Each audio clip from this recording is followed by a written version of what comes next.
Hari mu kwezi kwa mbere uyu mwaka turimo, inshuti ebyiri Sendataze na Fatiraho zafashe gahunda yo kujya kureba ibibanza byo kugura. Bageze ahitwa i Karama muri site ya Ruli. Sendataze abona ikibanza cyiza cyane aragishima, ariko aravuga ati nzagaruka nongere ndebe neza, si ngombwa ko mfata umwanzuro wo kugura none. Nyuma y'amezi 6 agarutse asanga hari inzu ya kadasiteri nziza cyane yubatswe muri cya kibanza. Aratangara cyane abaza nyirayo ati niko ye, iki kibanza mwakiguza ngahe? Ndaramusubiza ati twakiguze miliyoni 5 n'igice gusa. Sendataze arumirwa yifata ku munwa aravuga ati ubu nicyo nari ngiri gutekerezaho, ubwo nakomeza kwitegereza kuko ndumva mu kwezi kwa mbere aha narahaje ndakibaza ariko sinagura, ko nibwira ko nzabona ibindi cyangwa agaruka batarakigura. None barakintwaye wamaze no kucyubakamo? Nyirinzu aramuseka cyane. Mu gushora imari gutinda gufata icyemezo ku mahirwe meza bishobora gutwara amafaranga menshi kurusha kuyashora. Ese nawe gutinda gufata icyemezo ugasanga amahirwe yaragiye kera? Uyu munsi ndakwereka ikibanza ushobora kugura ku giciro gito cyane, ariko nyuma y'igihe kikazaba gishobora kwikuba 2 cyangwa se 3 mu gaciro. Iyi video kugera ku musozo. Wakwemera ko mu mujyi wa Muhanga hakiri ikibanza kigura miliyoni 5 n'igice gusa? Bakunzi ba Fortran 2050, nongeye ndabasuhuje aho muherereye hose ku isi, muri Afurika ndetse no mu Rwanda by'umwihariko. Uyu munsi mfite inkuru nziza ku muntu ushaka kubaka inzu nziza cyangwa gutora imari mu butaka. Reba neza mbere y'uko ndakigutwara. Iki ni ikibanza giherereye mu mujyi wa Muhanga muri site ya Ruli, ibarizwa mu mudugudu wa Kavumu. Ubuso bwa metero kare 292. Ikintu gitangaje nuko kiri kugurishwa kuri miliyoni 5 n'igice gusa. Mu gihe ibibanza byinshi biri muri site zubatse neza bikomeje kuzamuka buri mwaka, kubona ikibanza nk'iki kiri ahantu nk'aha kuri aya mafaranga ni amahirwe adakunze kuboneka. Reka nkuyobore neza kugira ngo bashe kugera kuri iki kibanza ngiye kukwereka. Iyo uvuye mu mujyi wa Muhanga ufata umuhanda wa kaburimbo werekeza Kigali, ukagera aho bita mu cya kabiri ahazwi ho ku musaraba, ugahita ukatira iburyo bwawe. Komeza umuhanda wa kaburimbo uri imbere yawe, ari nawe unyura kuri zipline naho drone zihagurukira, ugakomeza nk'uwerekeza muri centre ya Karama. Iyo uvuye kuri uwo muhanda wa kaburimbo kugera ku kibanza hari nka metero 150 gusa.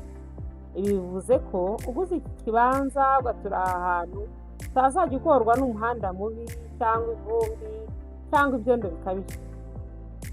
Ikibanza gifite ibintu byinshi abantu baba bashaka mbere yo kugura ubutaka. Icya mbere, iki kibanza gifite access ebyiri, ni ukuvuga ko gifite umuhanda uri imbere yacyo, gifite n'undi muhanda uri ibumoso bwacyo. Ibi ni ingenzi cyane ko bitanga uburyo bworoshye bwo kubaka no gukoresha neza umutungo wawe. Icya kabiri, iki kibanza kiri muri site iteguye neza, imihanda yose yaraciwe, amazi arahari, amashanyarazi arahari, ibikorwa remezo byose birahari. Ni hafi y'amashuri, ni hafi y'amavuriro, ndetse ni hafi y'isoko ryo mu cya kabiri. Abantu benshi bavuga ko ikibanza aricyo gikomeye. Hakuri nuko abaturanyi bawe nabo bafite uruhare runini mu gaciro k'umutungo wawe. Aho Ruli abantu bari kubaka amazu meza cyane, hari amakonoshi ndetse n'amakadasiteri byiza cyane. Hari amazu yubatswe mu buryo bwose butandukanye kandi bugezweho. Ni ukuvuga ko inzu zubaka iziyongera agaciro kubera aho iherereye. Ikibanza gifite view nziza cyane y'umujyi wa Muhanga, ni ahantu hakwishimira gutura no gutuza abantu ukunda, kubera imisozi myiza ya Muhanga uba witegeye iyo uhagaze aha. Ahantu hari umwuka mwiza, hari ikirere cyiza, umutekano ahari kandi ntabwo hatuwe mu kajagari. Ni ahantu umuntu yakubaka akumva atuje we n'umuryango. Hari ikintu abantu benshi bibagirwa, ubutaka nibwiyongera nubwo abantu badahwema kwiyongera. Iyo abantu biyongera ibibanza bikomeza guhenda. Uyu munsi miliyoni 5 n'igice gusa, ariko nyuma y'imyaka mike ushobora gusanga kiri kuri miliyoni 10 cyangwa se zinarenga. Ikibanza gikwiye wowe rwose. Wowe wibwira ko nta mafaranga menshi uragira ngo ubone kwibikaho ikibanza.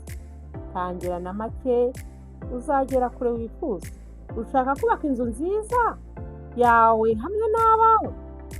Ushaka kugura ubutaka ugategereza ko buzamuka ukazabubyaza agatungutse. Ushaka umutungo uzasigira abana bawe nk'umurage bakazajya birahira se wababyaye ko yabasize hashashe. Ushaka gushora amafaranga ahantu hatekanye. Iki kibanza kirabitaho uyu munsi. Niba ushaka amahirwe meza yo gushora imari mu mujyi wa Muhanga, iki kibanza ni kigucika. Ku buso bungana gutya, ikibanza giherereye muri Kavumu, muri site ya Ruli mu mujyi wa Muhanga, kuri miliyoni 5 gusa. Niba ushaka kugisura, ushaka amakuru arambuye, twandikire cyangwa uduhamagare kuri iyo nimero ubona kuri screen yawe. Ntuzategereze kundi akigura hanyuma ukazicuza ugira uti yo mba narafashe icyemezo kare. Niba iyi video uyikunze, kanda like, sangiza abandi, duhe comment, ura subscribe kuri Fortran 2050 kugira ngo ukomeze kubona amahirwe meza y'ishoramari mu Rwanda. Fortran 2050, your gateway to smart investment solutions.